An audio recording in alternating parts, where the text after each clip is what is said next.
अब आते हैं हम अपने वीडियो के दूसरे पार्ट में। हमारा पहला पार्ट था जिसमें हमने आपको सिलेबस के बारे में बताया था कैसे कैसे पेपर होंगे। तो हमारा जो पहला पेपर होने वाला है वो है हमारा कम्युनिकेशन स्किल। तो कम्युनिकेशन स्किल में आप समझ लीजिए कि 4 प्रकार के ही कम्युनिकेशन होते हैं। 4 ही तरीके से हम कम्युनिकेट किसी इंसान से कर सकते हैं। एक तो या हम किसी से बोल के बात कर लें, वर्बली बात कर लें, तो बातचीत वाला बोल के कम्युनिकेशन। दूसरा हमारा होता है लिख के कम्युनिकेशन, राइटिंग कम्युनिकेशन, लिखित कम्युनिकेशन या लिखित संचार जो है। संचार मतलब 4 प्रकार के होते हैं। इसमें हमारा पहला होता है बोल के संचार करना, दूसरा हमारा होता है लिख के संचार करना, तीसरा होता है हमारा दिखा के संचार करना, किसी चीज को दिखाना, विजुअल कम्युनिकेशन। जैसे आप किसी से पूछ रहे हैं, कोई मूवी दिखाई गई आपको जो प्रेरणादायक मूवी है, या किसी महान व्यक्तित्व का फिगर दिखाया जा रहा है, जैसे गांधी जी हो गए, हमारे डॉक्टर BR अम्बेडकर हो गए, या फिर हमारे डॉक्टर APJ अब्दुल कलाम हो गए।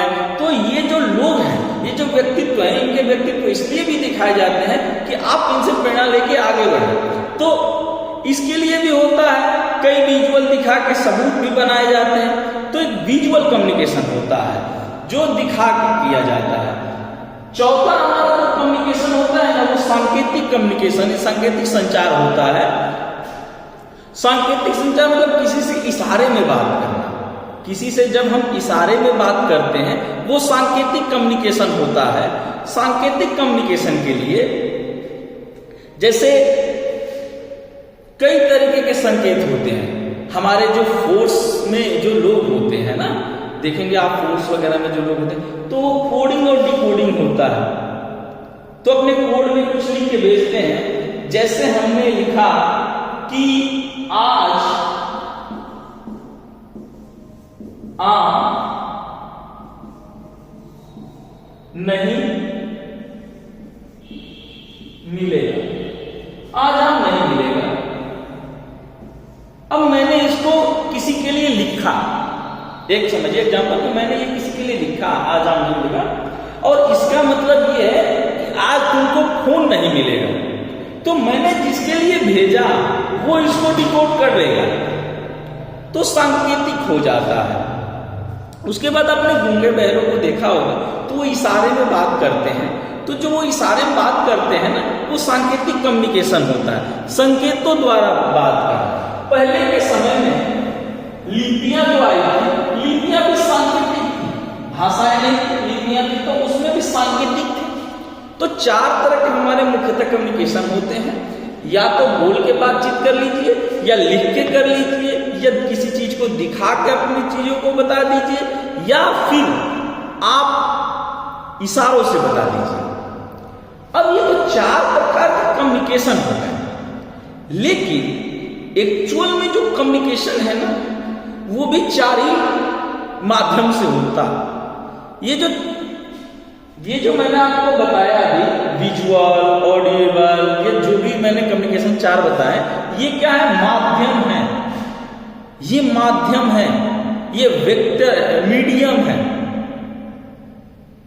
एक मीडिया किसके माध्यम से होगा?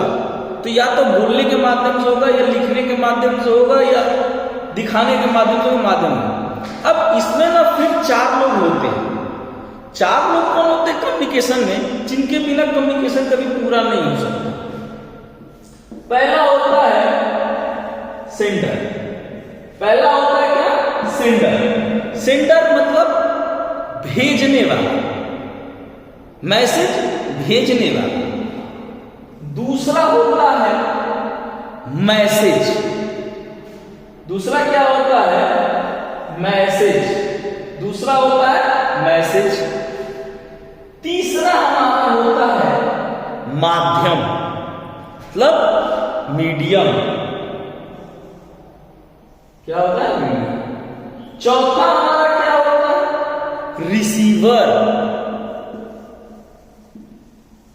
चौथा हमारा रिसीवर। हमारे 4 ही होते हैं। एक तो मैसेज कौन भेज रहा है, कौन भेजने वाला है, दूसरा मैसेज क्या भेज रहा है, मतलब मैसेज क्या है, मैसेज कौन क्या चीज भेज रहा है, किस माध्यम से भेज रहा है और किसे भेज रहा है। अब जब इसके पास पहुंच जाता है ना, जब इसके पास पहुंच जाता है तो ये यहां से देता है प्रत्युत्तर, जिसे हम लोग कहते हैं पांचवा स्तंभ फीडबैक। फीडबैक होते हैं, तो पांचवा होता है हमारा फीडबैक। 5 ही स्तंभ हैं इस कम्युनिकेशन के। तो अलग अलग लोग हैं, अलग अलग उनके मत हैं, तो मतानुसार सबके अलग अलग मॉड्यूल्स हैं। तो आप लोगों के पास किताब है, मैं एग्जाम के संबंध में ये चीजें बता रहा हूं, तो आप लोगों की किताब या सीरीज होंगे तो कम्युनिकेशन मॉड्यूल पढ़िएगा। कम्युनिकेशन मॉड्यूल में मैं विस्तृत नहीं बना रहा वीडियो, जब आगे के सेमेस्टरों में मैं विस्तृत वीडियो दूंगा, आगे भी दूंगा, आप लोग जैसे मांगेंगे। तो अभी तो फिलहाल एग्जाम के पर्पज से तैयारी कर लीजिए कि आपको पढ़ना क्या है एक्चुअल में कम्युनिकेशन में। तो आप मॉड्यूल पढ़ लीजिए, मॉड्यूल पढ़ेंगे तो कई तरह के मॉड्यूल हैं, 5-7 तरह के मॉड्यूल हैं उसमें, लेकिन मुख्य ये 5 ही लोगों में काम करेंगे, 5 ही तत्व, 5 एलिमेंट काम करेंगे, सेंडर, मैसेज, मीडियम, रिसीवर और फीडबैक। इनके माध्यम से ही कम्युनिकेशन होता है, इसके अलावा कम्युनिकेशन नहीं हो सकता। अब मैं जैसे आप लोगों को बता रहा हूं, मैं सेंडर हूं और जो मैं बता रहा हूं वो मैसेज है, जिस माध्यम से बता रहा हूं। माध्यम हमारा क्या है, हम बोल के बता रहे हैं आपको और लिख के भी बता रहे हैं, यह हमारा माध्यम हो गया। दूसरा एक माध्यम क्या है कि आपको वीडियो द्वारा मिल रहा है, तो वो विजुअल माध्यम हो गया। 2 माध्यम हो गए। आप क्या है, रिसीवर है, आप चौथे स्तंभ है रिसीवर, आप रिसीवर हो गए। अब इसमें क्या है कि आप देखने के बाद आपको अच्छा लगा कि बुरा लगा, कि समझ में आया कि नहीं आया, वो आपका हो गया फीडबैक। ये फीडबैक होता है।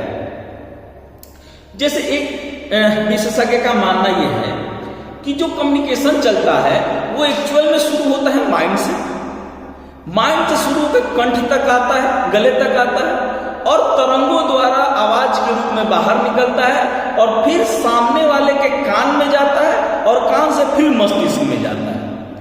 ये एक हमारे विद्वान का ये भी एक मानना है कि ऐसा कम्युनिकेशन होता है।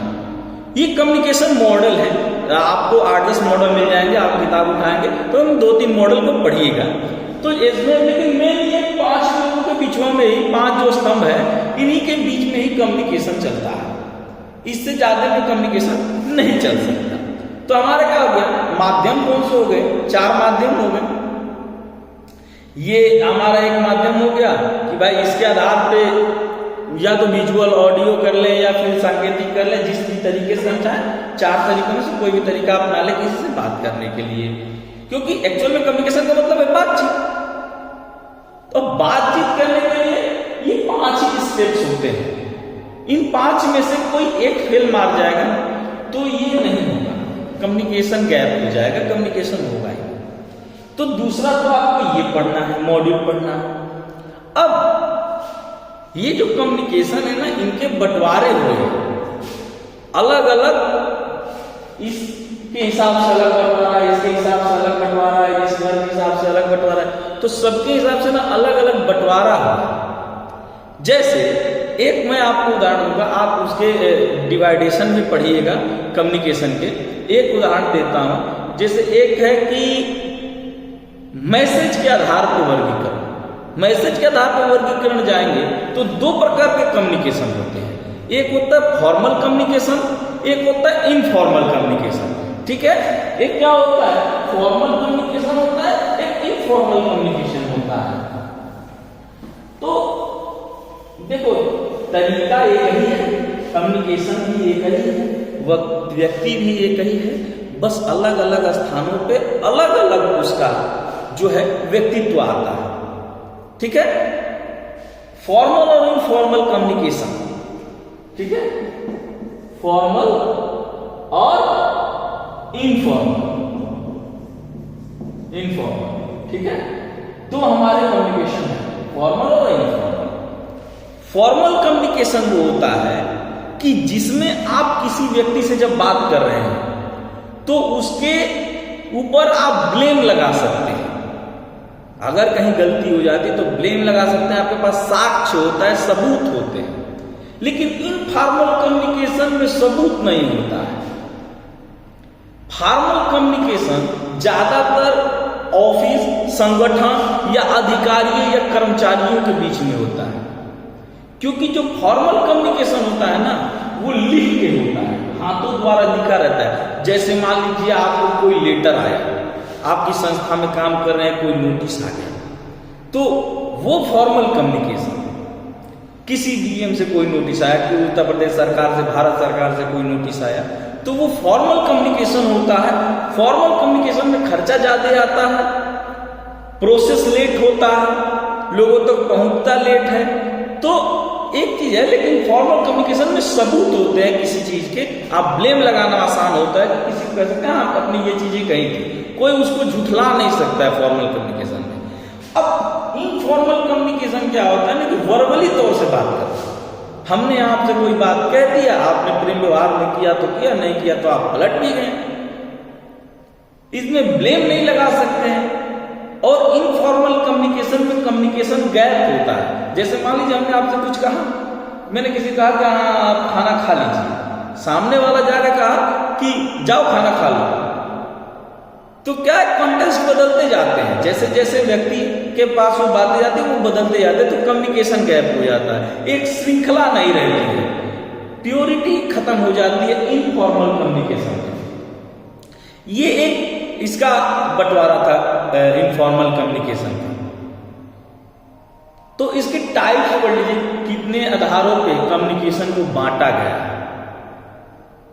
अगर ये पढ़ते हैं तो इसमें से भी आपके क्वेश्चन बनते हैं कि कितने टाइप्स के बंटवारे हुए हैं इनफॉर्मल कम्युनिकेशन या फॉर्मल कम्युनिकेशन के आधार पे, या फिर आपके मैसेज के आधार पे कि मैसेज कैसा है। एक अप टू डाउनवर्ड होता है, डाउनवर्ड टू अपवर्ड होता है। डाउन टू अपवर्ड मतलब होता है कि ऊपर का अधिकारी, एक होता है ना कि ऊपर से नीचे, तो ऊपर का अधिकारी को अपने नीचे के सबऑर्डिनेट को कोई आदेश दे रहा है, वो लिखित में आता है, वो भी फॉर्मल कम्युनिकेशन है, लेकिन वो फॉर्मल नहीं क्या है, वो अपवर्ड डाउनवर्ड में आ रहा है।